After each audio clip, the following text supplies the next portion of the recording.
Bueno, pues hola a todas, bienvenidas a esta sesioncita de charlita podcast, un poco así que vamos a comentar con la mano de la gente de Finanzas Éticas, la Fundación Finanzas Éticas, y estamos aquí pues reunidas un poco para hablar sobre activismo, juventud y el dinero, que yo sé que es un tema que, bueno, en general esta mezcla de conceptos chirría un poquito, porque solemos asociar pues, el activismo al consumo responsable, a la defensa pues, de la tierra, de la vivienda, de la paz. Y es verdad que la gente joven, por lo que sea, nos cuesta un poco entender el poder que tiene el dinero como simplemente pues, una formación para poder transformar la sociedad, ¿no? A veces lo vemos como algo un poco turbio o ajeno a nosotros, pero pues estamos aquí para hablar qué pasaría si el dinero fuese una herramienta de transformación. Vamos a explorar juntas un poco las personas que estamos aquí en la mesa, las reflexiones, así que mil gracias por vernos, por estar aquí. Y esperamos que un poco las dudas que vayan surgiendo os sintáis identificadas. Voy a empezar a presentar a la gente maravillosísima que tengo aquí en mi mesa, que gracias a ellas pues a veces tengo un poquito de fe en la humanidad. Tenemos aquí a Yolanda, que es diseñadora de producto digital y pues está también involucrada en activismo relacionado con la banca ética y las finanzas éticas. Luego aquí al lado mío tenemos a Pablo, que está haciendo un doctorado y milita en el sindicato de inquilinas. Aquí a mi ladito tenemos a Sofía, que es estudiante de arqueología y está muy interesada en la parte de crisis climática y en concreto está militando en Extinction Rebellion. Y luego por último tenemos aquí a Isabel, que es estudiante de Derecho, Política, un montón de cosas. Quiere hacer un doctorado en Economía y es una persona que simplemente pues, te interesan muchas cosas pero no estás militando actualmente en nada. Entonces, pues si queréis empezar más o menos quien quiera, cómo empezasteis a implicaros, fue una causa concreta, las personas que sí que estáis militando, qué pasó, qué surgió, qué encendió vuestra chispita de decir basta ya. No sé, Yoli, si quieres tú. Vale, en mi caso fue a raíz del curso de activismo que se realiza en Madrid y donde me di cuenta que había una serie de proyectos que tenían un impacto social y sobre todo ponían en el centro a las personas. Y hay un momento que hay que elegir como activismo. Y yo decidí meterme en Jóvenes Porfiares porque no tenía ni idea de economía. Y me parecía que al final considero que el tema de saber o no economía es un tema de conciencia de clase y de género, es decir, las mujeres además particularmente solemos saber menos. Y dije yo, esto no puede ser. Y además ahí fue donde conocí el proyecto de FIARE y dije yo tengo que saber más de esto porque parece demasiado bonito para ser verdad. Bueno. Resultó ser verdad. Llegaremos ahí. Así que sí. ¿Tú, Pablo? ¿Más o menos cuánto tiempo llevas en el sindicato? ¿Por qué empezaste ahí? Yo llevo 4 años y fue un poco yo creo a raíz de sufrir los problemas de la vivienda en mis propias carnes que me uní porque claro, estaba pues lo típico compartiendo piso, ¿no? Pero como moviéndome todo el rato de un sitio para otro y al final era como una inestabilidad y cuando vi que había gente que ya se estaba organizando un poco con este tema pues dije pues a tope y ahí me he quedado. Encantado. Sí. Muy bien. ¿Tú qué tal, Sofía? ¿Cómo vas con tu activismo?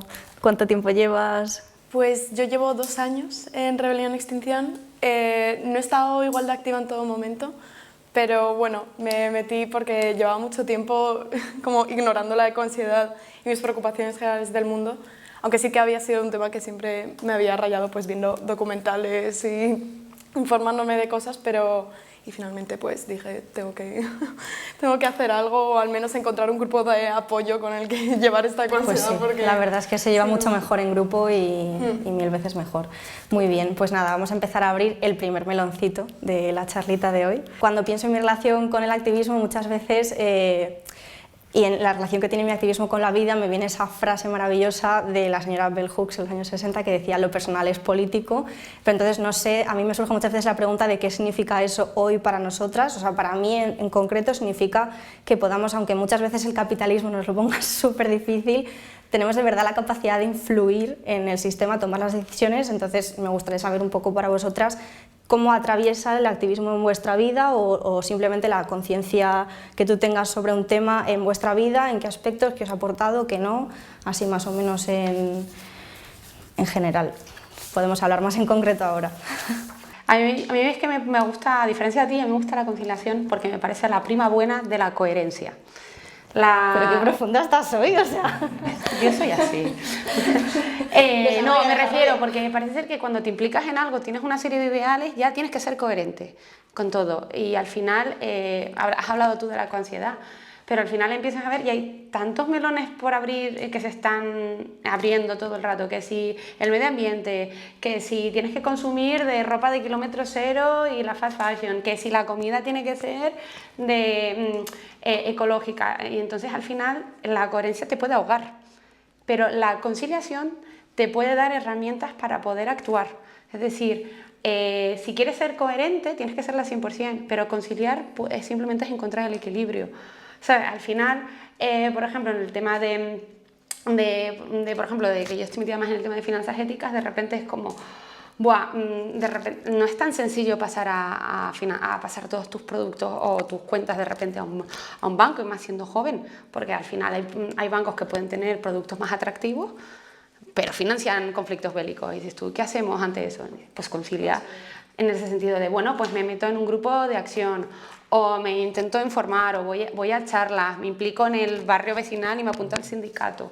Entonces, al final, para mí, la conciliación me parece que yo odio la palabra empoderar, pero te da agencia la conciliación, porque es que en el lado malo, el tema del activismo y esa coherencia, que es una a la espalda que te puedes lanzar, te puede dar un burnout, te puedes acabar quemando y no acabar. A mí eso me pasó con el movimiento ecologista. Con 15 años yo estaba a tope con la vida y llegó un momento que de ir a tantas cosas me pasé luego, hasta ahora no he vuelto a volver al activismo precisamente porque acabé súper quemada. Entonces, yo estoy a favor de la conciliación, que me parece la prima buena de la coherencia. Sí, yo también estoy a favor de la conciliación. Yoli, por favor, Dios me libre. Lo que pasa es que muchas veces la conciliación parece que es como lo típico de no hay que hacerlo. Y es como, a ver, ¿en qué condiciones? O sea, se pone muchas veces la boca ahí en conciliar, pero bueno. No sé si alguien queréis apoyar o aportar algo, en plan luces y sombras, así un poco lo bueno, lo malo que os ha dado el tema del activismo. O sea, yo con lo que comentabas, o sea, obvio que lo personal es político, pero como que hay que llevarlo de forma colectiva, ¿no? Y yo creo que como personas jóvenes lo que tenemos que pensar también es cómo hacer militancias sostenibles que puedan durar en el tiempo, ¿no? O sea, para que no sea una cosa solo de una cuestión de juventud de la que te quemas, sino de, oye, cómo construimos organizaciones también en las que te puedas involucrar con diferentes grados de intensidad y a lo mejor haya épocas en las que estás más a tope y épocas en las que te retiras un poco. O sea, con vivienda, obviamente, es muy personal y bolírico. De hecho, el sindicalismo se asocia siempre como a esta idea del conflicto capital-trabajo, pero con el sindicalismo de vivienda se vuelve ya como capital-vida, ¿no? Sea un ataque contra toda la vida y puede ser muy duro meditar en cosas como vivienda, ¿no? Porque ves como realidades muy jodidas, aparte de la tuya propia, pues gente que está, pues se la están desahuciando y demás. Entonces, también yo creo que saber conciliar o la palabra que sea es importante para estar en la carrera que sale de fondo, ¿no? Total, muy de acuerdo. Literalmente. Y no sé si hay alguna de vosotras que tenga como más relación laboral o profesional con el tema de la relacionada con la economía social. Bueno, cuando también investiga asuntos sociales, ya sea desde la disciplina de la economía, o desde la política o desde el derecho, muchas veces también el marco que te ofrece desde un primer momento la universidad puede ser ortodoxo y no permite que permeen todas esas ideas o esas realidades que luego se viven en el día a día. Yo creo que también hay responsabilidad de cada investigador, también las facilidades que te pongan en tu centro de estudios, si tienes profesores que te abren la puerta a esas corrientes más o menos, tener esa sensibilidad social a la hora de diseñar metodológicamente tu investigación y también hacia dónde la estás mandando, cuál es la finalidad última del proyecto. Totalmente de acuerdo. O sea, yo es que estoy pensando ahora mismo en justo si tú que dices que has hecho la parte de Derecho, Economía, Política, es que pasa tanto que en las universidades te dan como unas pautas, unos dogmas de esto es lo que existe, esto es lo que hay, no te sales de ahí, bueno, en general todo, o sea, no solamente la parte universitaria, todo el proceso educativo, que cuesta mucho formarse y hacer como ese ejercicio autodidacta de, oye, esto me rechina, que te mueres, no quiero seguir por esta línea, ¿qué hago? O sea, ¿cómo me informo? ¿De qué herramientas busco? Y ahí es donde estabas tú muy en lo cierto de, oye, vamos a organizarnos, vamos a buscar otras vías para intentar salir de esa vorágine de a que a mí me da una desesperanza brutal, es decir, de verdad, este es el sistema que hay, no hay otra opción, qué horror. Así que bueno, justo enlazando con esto vamos a hablar de la siguiente parte, que es cómo usamos el dinero como herramienta política, ¿no? Justo lo que estaba comentando de salir un poco de ese bucle, de esa sensación de esto es lo que hay, son lentejas. Pues a mí me gustaría hablar un poco que hablamos de boicots, de decisiones de consumo, de vamos a hacerle boicot a esta empresa o vamos a consumir un producto versus otro, pero las personas jóvenes, ¿cómo percibís eso en el ámbito de las decisiones financieras? O sea, yo sé que es complicado por lo que estaba comentando Yoli, la gente joven es una realidad, es precaria, o sea, es así. Pero bueno, me gustaría saber un poco en general si habéis tenido como en algún momento de vuestra vida una reflexión sobre qué pasa con vuestro dinero, en plan, qué sucede por dentro con la pasta, que vosotros los ahorrillos de vuestro curro de verano o de vuestros primeros trabajos, ¿qué sucede con eso? Si os habéis reflexionado alguna vez en eso. Yo sí me había planteado estas cosas y pregunté un poco, o sea, no conozco casi nada, y ya lo que pregunté pues me dijeron, pues sí, que a veces los bancos pues invierten en compraventa de armas, cosas chungas. Sí, y empresas contaminantes y todo este tema. Y en parte no me he metido más a fondo porque me da miedo descubrir lo que vaya a haber dentro. Pero sí. O sea, como que te da un poco de ansiedad decir, no, o sea, casi que prefiero ser ignorante y ser feliz antes de ver un poco qué es lo que hay detrás y llevarte las manos a la cabeza, ¿no? Por desgracia, reconozco que ahora mismo estoy en ese punto. O sea, me gustaría cuanto antes ya cambiarlo y hacer algo y cambiarme a una banca ética, pero sí, ahora mismo, por desgracia. Es un proceso poco a poco. Gracias. O sea, yo creo que a través también de, al menos en mi experiencia, del propio activismo, te das cuenta un poco del rol de la banca de las finanzas, ¿no? O sea, en vivienda queda muy claro quién desahucia, o después de 2008 quién ha desahuciado, ¿no? Era como Caixa, era Santander, eran todos los grandes bancos que literalmente estaban quitando las casas a la gente. Entonces yo creo que a raíz de ahí, a mí al menos me quedaba muy claro el rol de la banca tradicional y que había que buscar alternativas. Luego es verdad que a nivel personal a veces puede ser difícil encontrarlas, acceder a ellas. O sea, yo lo he ido encontrando, buscando, pero sí que creo que hay como espacio todavía para crecer. Sí, lo hay, 100%, ya te lo digo yo. O sea, ojalá, yo tengo la esperanza de que es un campo súper enorme y súper bonito para crecer. Y no sé, también tú, Isabel, si en algún momento te ha surgido esta curiosidad. Sí, yo creo que primero siempre viene la curiosidad por el uso del dinero más como intermediario, ya sea por el consumo o fuente de ingresos, ¿no? Donde trabajas, hasta qué punto tienes tu capacidad de decir, a estos trabajos me niego o no. Pero en el dinero como una institución independiente, que sea un espacio de activismo, quizá que lo he aprendido más recientemente, sobre todo con mis estudios de Economía Internacional y Desarrollo en la Complutense, que ahí yo no me vino por el activismo, me vino por el estudio en la academia, entender la banca o las instituciones financieras no bancarias como actores centrales en el sistema. Yo personalmente no tengo grandes ahorros, entonces todavía no podía hacer a lo mejor uso de esa responsabilidad, pero por ejemplo sí que cuando aprendí de FIARE y con los conocí, dije, bueno, pues a lo mejor cuando tenga mi primer salario intento depositarlo en ese tipo de banca. Muy bien, muy bien. A mí una cosa, por ejemplo, que me gustó cuando entré en el sindicato es que otros sitios donde había militado como rey y movimientos sociales, como que había una especie de aversión al dinero. O sea, por lo que estás diciendo tú un poco de como el dinero como... Y creo que el sindicato, una cosa que me gustó es que sí que tiene una apuesta por recuperar, por ejemplo, la afiliación, o sea, tener recursos propios, porque al final sin recursos propios que no tienes autonomía, ¿no? O sea, como luego cómo los utilizas es importante, pero... Claro, es que yo, o sea, a mí lo que me hizo cambiar el chip fue eso, el entender el dinero como un medio y no como un fin. La mayoría de la gente, sobre todo en movimientos sociales, ve eso, que el único fin de la gente, de los bancos, de las instituciones financieras, en general de las finanzas, es la acumulación masiva de capital. Y no, o sea, realmente el motivo no es ese, es intentar hacer ese uso para hacer cosas guays, ¿no? Sí, a mí eso me pasó, a esto que comentabas tú de que al final necesitas recursos, que quieres hacer cualquier tipo de reivindicación y es que una pancarta te cuesta dinero, ¿sabes? Ya solo hacer cualquier tipo de activismo o cualquier cosa, ¿sabes? Desde hacer, todo necesita algo material y vas a necesitar pasta, ¿no? Entonces para mí fue como un momento de que me vale que haya proyectos transformadores si no hay dinero para sostenerlos, ¿sabes? Tú puedes tener un montón de ideas chulísimas, pero... Y no lo sabes porque la mayoría de veces no son rentables.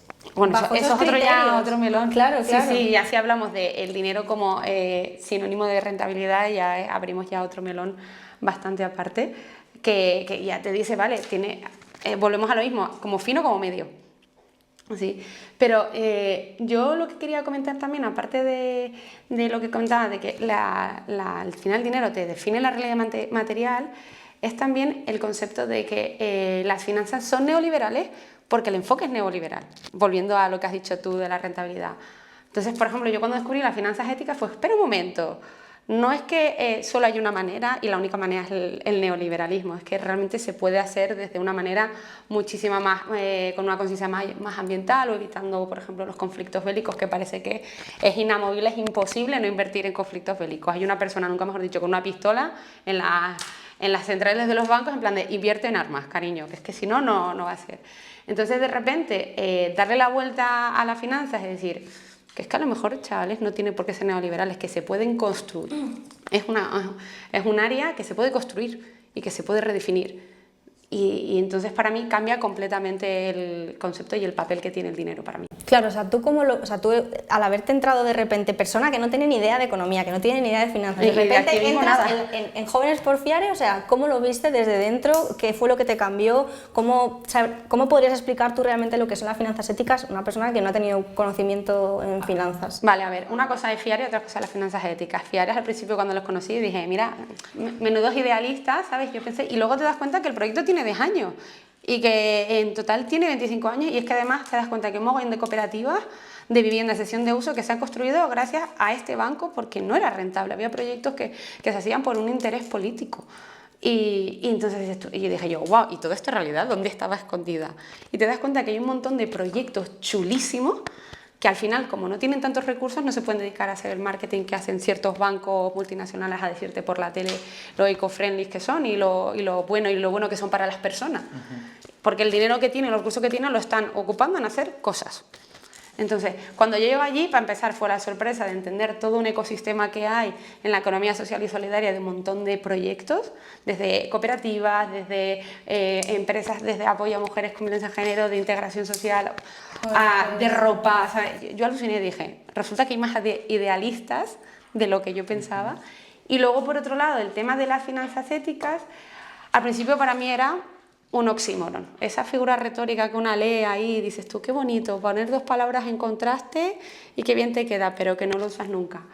Y allí me encontré y ya me explicaron y lo bueno de Jóvenes por Fiare es que me empezaron a formar un poco qué significa esto de las finanzas éticas, que si queréis os doy 4 pinceladas de los principios. Dale. Así, porque que aprendamos algo. Cuidado, no es lo mismo son finanzas éticas que finanzas sostenibles que finanzas verdes, que ahora lo oiréis mucho desde la Unión Europea, que se está haciendo mucho por las Green Finance, pero no es lo mismo, ¿vale? Al final, las finanzas éticas, por resumirlo un poquito, ¿vale? Tiene como 5 patas, ¿vale? Y una, esa es obvia, ¿no? Es en plan, las inversiones y las actividades económicas están orientadas a los principios, es decir, vamos a no hacer desahucio. Y no se hace desahucio y por política líneas interna rojas. y se busca maneras de hacerlo. Luego, por otro lado, tenemos el principio de transparencia, ¿vale? Porque al final todos podemos tener muy buenas intenciones, pero ¿cómo nos controlamos entre otros? Imaginemos que mañana nosotros montamos un sindicato de otra cosa y nos fiamos de él porque él ha estado en un sindicato antes. Y como él ha hecho, pues él tiene muy buena fe, pero ¿de qué manera nos podemos, uno, aprender y otro, ayudarnos a que no nos vayamos de esa línea roja? Pues a través de este principio de transparencia. Entonces eso ya fortalece esos valores que en teoría dices defender, ¿vale? Luego, por otro lado, tienes el principio que a mí es el motivo por el que a mí Fiare me llamó más la atención, por ejemplo, es el principio de implicación. Es decir, las finanzas no es solo la actividad económica, sino también el hecho de que la gente está participando en los proyectos. Yo, por ejemplo, en el banco yo puedo levantar la mano y decir, oye, ¿esto que se ha financiado, por qué? ¿De qué manera?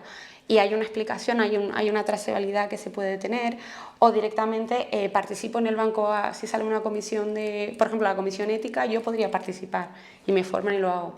Entonces ya cambia muchísimo el rol del banco. Ya no es yo soy cliente, yo participo y yo me involucro en ello, ¿vale? Y eso es una cosa importante también para calificarlo dentro de finanzas éticas. Y luego, por último, que eso ya es obvio, ¿vale? El de la coherencia, ¿vale? y el de la implicación. Esto está súper relacionado con el que os acabo de decir. Creo que he confundido implicación con participación. El de participación era antes. Pero implicación habla de, no solo digo que soy ético, sino que mis procesos son también éticos. ¿Y esto qué significa? Que, por ejemplo, dentro de este sindicato que nosotros montaríamos, nos aseguramos que los procesos que tengamos internos no nos vayamos por ahí. Entonces eso tiene una implicación de tenemos que revisarnos constantemente, oye, ¿esto por qué lo hacemos? ¿De qué manera lo hacemos? En el caso, por ejemplo, de FIARE, que por poner un caso práctico, y voy a hablar de eso porque es de lo que conozco, pero seguro que habrá proyectos, es directamente, hay una serie de sectores que están vetados. Y ya está. Justo. Y se pueden y se revisa. Por ejemplo, hubo el caso de, por ejemplo, que se invertía en cámaras, en temas de cámaras de vigilancia. De reconocimiento facial. Exacto, que a priori no parece nada peligroso. Pues ¿qué pasa? Que eso se utiliza muchísimo para ¿cómo se llama? En barreras migratorias para reconocimiento de personas, se utiliza también en conflictos bélicos. Entonces, el poder decir, oye, un momento, una cosa que hace 2 años considerábamos que no, ahora nos sentamos y decimos... Y eso va a raíz de eso, es decir, entender las finanzas éticas no como, vale, la definición económica, por lo menos yo como persona que no sabe de economía, sino más bien como una actitud y un proceso constante, porque es que además con todo lo que va cambiando, mañana no sabemos qué va a pasar y tener la capacidad de decir, no sé, y creo que eso... Pasa también con los activismos, ¿no? Un poco que se empieza con un tema y no sé si os ha pasado en el tema de a nivel en XR Revolution o en el sindicato, que habéis empezado con un tema y de repente la realidad se impone y tenéis que reformular ciertas cosas, no sé si os ha pasado. Bueno, o sea, una cosa que en el sindicato sí intentaban mucho es como desmontar los discursos económicos, que es lo que tú decías un poco, porque al final lo del dinero como medio es entender para qué el dinero, ¿no? Porque yo creo que se blanquean mucho ciertas palabras como aumenta la inversión en vivienda y parece que eso es algo positivo, pero si lo que está aumentando es que se hagan pisos turísticos, a mí que aumente la inversión en vivienda me podría dar más igual, o aumenta la rentabilidad, pues eso quiere decir que yo tengo menos dinero a final de mes, ¿no? Entonces como que sí que intentamos cuestionar estas ideas, ¿no?, de rentabilidad de inversión, porque si no entendemos para qué realmente se está haciendo o qué hay detrás, esconden como relaciones de poder muy tochas, ¿no? Entonces ahí sí que intentamos dar la batalla y lo que tú comentabas de los principios, creo que atender muy bien a los procesos y a qué hay detrás, que es lo que no solemos mirar, ¿no? Es importante. A mí me ha parecido brutal lo que estabas comentando antes de las líneas rojas, o sea, para mí eso fue como lo primero que dije, vale, que esto es algo que se decide voluntariamente, o sea, que es que tú como entidad puedes decidir y poner una línea roja y decir, oye, esto no lo financio, me da igual que sea rentable, me da igual que vaya a ganar una pasta gracias a esto, o sea, no estoy dentro de mis valores, literalmente fuera de la mesa. Entonces me gustaría comentar un poco, relacionado sobre todo con la parte tanto crisis climática como banca armada, si tenéis una idea, vosotras como consumidoras de productos financieros en general en vuestro día a día, ¿qué papel juega la banca tradicional relacionada con eso, con conflictos actuales encima de la mesa, que estamos hartos de escuchar a la gente de los diferentes colectivos luchando contra la crisis climática y contra la banca armada ahora mismo con el genocidio en pueblo palestino? ¿Qué está pasando? O sea, ¿por qué los bancos tradicionales no están diciendo nada? ¿Qué se os ocurre relacionado con esto? ¿Por qué pensáis un poco reflexionar? ¿Creéis que son coherentes? No sé, Sofía, ¿qué piensas? Yo imagino que al final la industria petrolera y de combustibles fósiles da una pasta y les da igual y simplemente siguen adelante con ella, ¿no? Que no son, o sea, no es que piensen que realmente eso no está mal, sino que es que saben que está mal, pero Sí. aún así, pues como es algo rentable, pues Yo no creo tienen que esos es- valores encima como para decir, oye, esto está fuera de la mesa completamente, y de hecho es que tiene que venir una regulación europea a decirte que no lo puedes hacer. Y aún así tú te buscas los abogados que quieras para ir redondeando y ratear lo máximo posible. Yo creo que va por ahí, sí. Igual la regulación europea viene de Europa y Europa, una de las líneas como de crecimiento a nivel regional, es también invertir en defensa y en armamento. O sea que también yo creo que veo un poco como dividir la regulación puede estar frenando a cierta rentabilidad en vez de ver que todo se vuelve más complejo, que en realidad pues señalar culpables no siempre es tan fácil, por esa trazabilidad quizás no sea siempre tan sencillo. Yo creo que lo hemos visto hace poco también con lo que salió de de los festivales, que muchos de ellos estaban financiados por un fondo financiero que estaba también relacionado con el genocidio en Palestina. Muchos de los artistas que eran cómplices en el sentido de que ellos trabajaban en esos festivales no eran conocedores de que estaban participando en el lucro de un fondo que... Entonces... Claro, justo, pero es interesante ese punto porque una vez que ha saltado la liebre y ya se ha hecho esa investigación tan importante y efectivamente se ha destapado, tú ahí ya sí que puedes tomar acción. O sea, cuando tú no tienes ni idea porque está todo tremendamente opaco, pues obviamente no tienes la capacidad de tomar una decisión libre, pero una vez que tú ya tienes todas las cartas encima de la mesa, el que tú decidas participar en eso activamente o no, sí que te hace un pelín responsable. O sea, ahí ya está un poco la capacidad dentro de las posibilidades que tengamos cada una, en el ámbito de las finanzas, por supuesto, pues cada una tendrá su situación personal, pero sí que una vez que tú tienes este conocimiento, a mí es algo que me chocó mucho porque cuando hablas de todo esto, la mayoría de gente no sabe. Ahí me decía un amigo el otro día, no, pero es que mi banco no financia en guerras. Toma, aquí tienes un informe donde te está diciendo los millones de euros que se está gastando todos los años en financiar empresas de armamento, con nombres y apellidos. Ay, pues es que no tenía ni idea. Y ahora que tienes idea, ¿qué vas a hacer? Claro, esa es la parte más interesante. Tal vez no había entendido la pregunta porque creía que te referías como si los bancos eran conscientes del impacto que tenían. Claro, o sea, vale. Si la banca tradicional... y luego, claro, la banca tradicional y la gente, por separado. O sea, porque efectivamente yo creo que la gente generalmente no lo sabe. Tiene esa capacidad y de hecho, claro, pero los bancos, propiamente, ellos sí saben lo que están invirtiendo. Claro, efectivamente, pero yo estoy contigo que la gente generalmente no lo sabe, pero también porque la información es súper difícil de conseguir. O sea, yo en su día intenté buscar pues, del Banco Santander y es que no encontraba nada. Tal vez si miras en profundidad algo aparece, pero generalmente es complicado, nada. Es complicado. Sí, lo buscan bien. Y relacionado, por ejemplo, cuando hablamos ya, esta es la parte más chunga, ¿no? Pero ya dando un poco la esperanza y la positividad de a modelos alternativos, por ejemplo, relacionado con lo que estás tú más en la mesa, Pablo, del tema pues, por ejemplo, de la vivienda o de modelos de consumo más sostenibles, que hacen un poquito más de frente a la crisis ecosocial. ¿Cómo veis un poco la capacidad que tienen de las finanzas éticas para apoyar este tipo de modelos alternativos? ¿Qué barreras os habéis encontrado las personas que estáis intentando buscar modelos alternativos de consumo o de vida en general? Si os apoyan, si todavía hay resistencia. Bueno, comentar que justo el mismo fondo que decías, KKR, también es uno de los que gestiona la Sareb, que es la Sociedad de Activos Sareb. Entonces ahora se supone que se tiene que renovar ese contrato y se está haciendo presión también para que no sea este fondo el que gestione, uno de los que gestiona la Sareb, el otro es Blackstone, que también tiene un gran recorrido.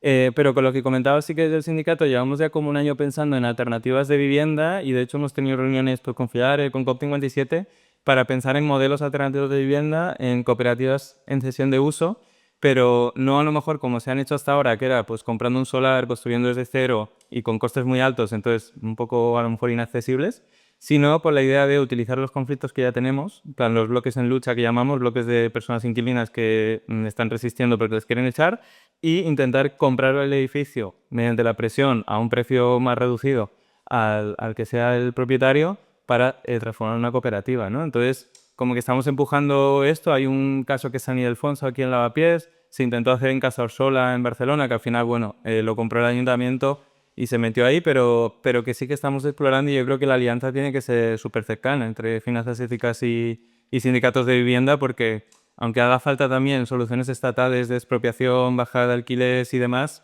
como que creo que ir probando cosas y modelos alternativos puede servir también un poco, ¿no? Para mostrar el camino.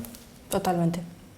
Para mí es que es ahora mismo la única opción que me da esperanza en relación con eso. O sea, yo lo siento, pero he perdido un poco la fe en la parte de regulación estatal. O sea, porque tal y cual está el panorama, yo confío 1000 veces más en hacer luchas y aunarse entre todas y decir, vale, pues vamos a conseguir que una empresa, un banco cooperativo ético o una entidad de productos financieros éticos me brinde esto porque está concienciada con la causa. O sea, es que es la primera persona interesada, no porque le vaya a dar más rentabilidad o menos, por supuesto hay que ser rentables, pero no solo. O sea, también hay que verlo desde esa parte. Sobre todo porque creo que para cambiar las cosas, al menos como en mi visión, hace falta dos cosas. Uno, que se vea socialmente como ilegítimo, que es lo que estáis hablando antes, ¿no? O sea, que todo el mundo sea consciente de que esto es ilegítimo o es inmoral, pero también hace falta entender el poder que tenemos, ¿no? Y creo que lo bueno de estos modelos es que no van solo de apelar a otros para que nos solucionen los problemas, que a lo mejor nos hemos acostumbrado un poco a eso, sino también tomar un poco las riendas y decir, oye, que tenemos poder si nos juntamos y que podemos hacer cosas, ¿no? Que no va solo de denuncia, hay una pasta de denuncia, pero hay que también hay como, ¿no? Aportar otras cosas como, vale, esto está mal, perfecto, todo el mundo lo sabe, ¿y ahora qué? ¿Ahora qué hacemos, no? Muy bien, entonces justo comentando un poco en relación con esto de cómo hacemos red, cómo nos hablamos, cómo hacemos esta, no sé, lucha conjunta, colectiva, no sé, un poco en general todas, o sea, si habéis tenido experiencias de alianzas entre movimientos, ¿qué creéis que facilita esas alianzas? ¿Qué barreras hay en general? Un poco así, en general, más o menos todas, ¿qué pensáis? Yo sobre todo he visto alianzas para acciones concretas o para algún asunto muy específico, pero creo que estaría muy guay hacer como grupos de trabajo que más o menos se reúnan sí, de forma regularmente. Claro, y no sé, yo por ejemplo me lo imagino pues un grupo de trabajo con gente de distintos colectivos que luego puedan transmitir esa información como al resto de cada colectivo. De cada colectivo.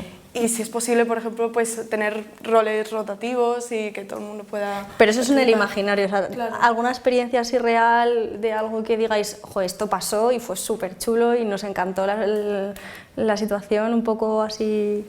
Sí, es lo que digo, sobre todo para acciones concretas. Que, o sea, pues al final, sí, yo que sé, a través de grupos de Telegram se organizan y salen se lleva a cosas. cabo, pero claro, no son grupos de trabajo como tal. A mí, por ejemplo, una cosa que me parece súper bonita en el grupo de Jóvenes por Fiar es la importancia que tienen los cuidados, en el sentido de, por ejemplo, para la diferencia entre activismo y militancia, por el momento en el que una persona, por ejemplo, no es capaz de decir no estoy a tope y tener la confianza, y cuando vuelve esa persona X meses después y viene a tope, tener la posibilidad de dar ese espacio me parece súper chulo, porque a veces no es tan obvio. Y luego también los aprendizajes colectivos. Hemos hablado mucho de lo difícil que es a veces conseguir información de cosas. De repente, yo por ejemplo acabo de aprender que el KKR también está metido en la Sareb y todo eso. Entonces, cuando de repente diferentes colectivos empiezan a compartir aprendizajes, porque muchas veces los aprendimos haciéndolas, realmente no, que ahí no hay nada escrito, de repente ha sacado, por ejemplo, el Centro de Elas ha sacado esa información y es gente que está solo centrada en destapar datos, gente que está, oye, los aprendizajes que hemos tenido en las calles es que estos discursos en general no nos valen, no interpretan a la gente, y cuando se encuentran espacios en los que se hay aprendizajes en estos momentos de beligerancia, de todo súper extremo y tal, y de repente empieza a haber sinergia. A mí eso ha pasado como 2 o 3 veces, pero de repente te das cuenta que hay un conocimiento colectivo que se empieza a construir desde otros puntos, desde otras experiencias, y a mí eso me da salud mental, porque no sé ustedes, pero no sé cuántas noticias al día recibimos de ha subido la vivienda, el nuevo fondo ha invertido en tanto, pues yo que sé, ayer bombardeos a Tel Aviv, ¿sabes? Y al final, realmente a mí lo que me da más que esperanza, que me guste mucho, es que me da resiliencia. Me da que mañana pueda llegar y decir, oye, estos han aprendido esto, ¿cómo lo puedo trasladar yo a mi espacio? Y de ese espacio, de ahí sacar otros aprendizajes.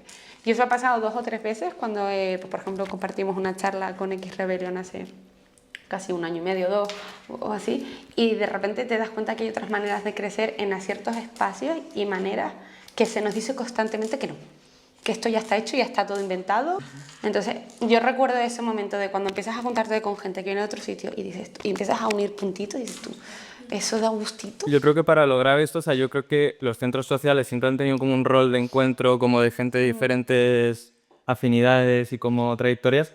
Creo que ahora mismo los centros sociales ocupados cada vez los tienen más difíciles en lugares como Madrid, pero bueno, también pensar que otras formas, o sea, hay centros sociales cedidos, está La Villana, que es un centro social en Vallecas que han comprado un local y donde tienen como un montón de proyectos de cooperativas, de librería, de tal, o sea, como que los centros sociales sí que como que yo creo que tiene un rol muy importante a una... Justo, además de los centros sociales, o sea, el buscar esos espacios, es que tú lo estás haciendo súper bien, o sea, son para mí espacios donde realmente no se habla de una temática concreta, sino somos un montón de gente con un ideal común que lo queremos abordar desde diferentes frentes. Por ejemplo, cuando tú mismo me comentabas antes, cuando de repente te enfrentas a la Escuela de Activismo Económico, es gente que viene de un montonazo de sitios con inquietudes completamente distintas, que pues luego puedes estar más interesado en finanzas, en consumo responsable, y de repente empiezas a crecer un montón y a imaginarte un montón de cosas que en tu vida te hubieses podido imaginar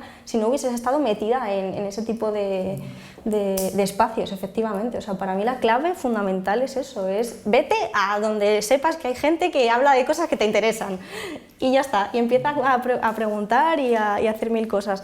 Y ya así como un poquito última pregunta relacionada con esto, no sé si en el ámbito más político, como tal, acciones políticas formales, ¿qué pensáis un poco de eso? Si creéis que relacionado con la economía social, solidaria, con las finanzas éticas, lo veis como muy desconectado de vuestros procesos de activismo, si pensáis que de verdad todavía hace falta incidir mucho más en eso, si es algo que, oye, no, aquí nos autogestionamos todas y esta gente pues a lo suyo, ¿no? Un poco en general, ¿qué os viene a la mente con eso? Yo creo que también hay que tener como conciencia sobre quién es tu interlocutor.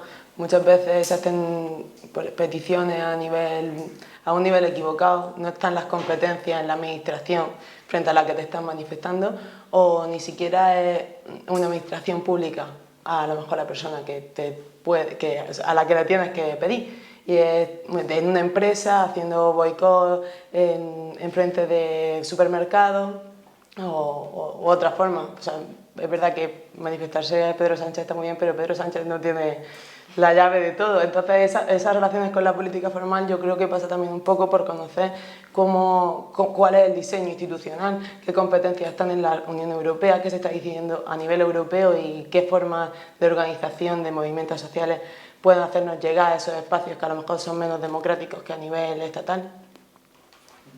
Y además yo creo, al menos en esta experiencia, que el trabajo como más de política institucional desgasta mucho y da muy poco. Entonces...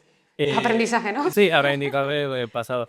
Entonces, como un poco también replantearnos si es ahí donde queremos poner todas nuestras fuerzas, sobre todo como gente joven ahora mismo, o si también nos interesa como crear pues, organizaciones autónomas fuertes, porque al final, como yo siempre nos gusta recordar, como las cosas que se han logrado no se han logrado porque había un gobierno bueno o malo, ¿no? Se han logrado porque la gente lo ha hecho, ha generado como una fuerza que era una amenaza y entonces ha tenido que dar una respuesta, ¿no?